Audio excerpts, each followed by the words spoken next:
see the aircraft in question.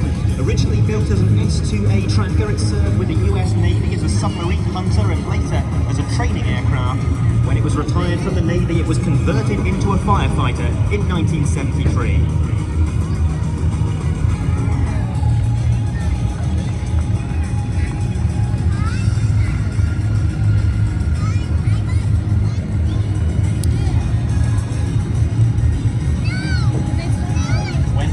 Ownership of this aircraft, it hadn't flown for somewhere in the region of 20 years, so Bill and his mechanic Tim Coon spent 2 months out in California getting the tracker ready for flight.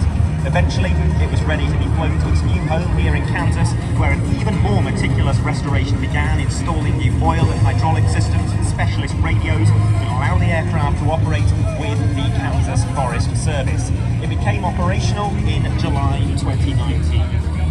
Unlike most firefighting trackers which have been retrofitted with modern turboprop engines, this aircraft still retains the pair of Wright R1820 radial engines used when it flew in military service. They produce a combined 3,000 horsepower.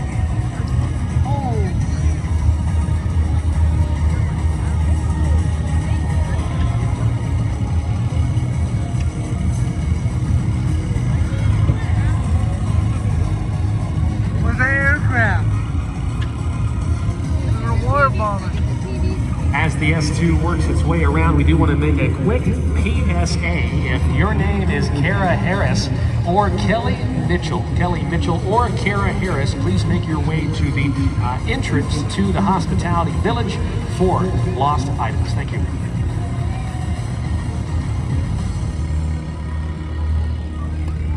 To our left-hand side and starting its run in towards the target, Bill Garrison in the S-2A fire tracker.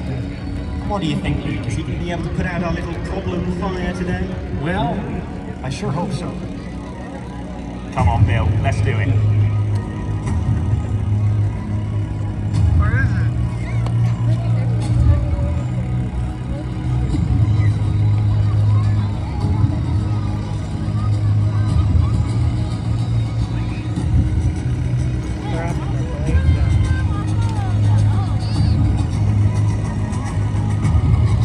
Okay, folks, get ready. Here he comes from the left-hand side. There he goes!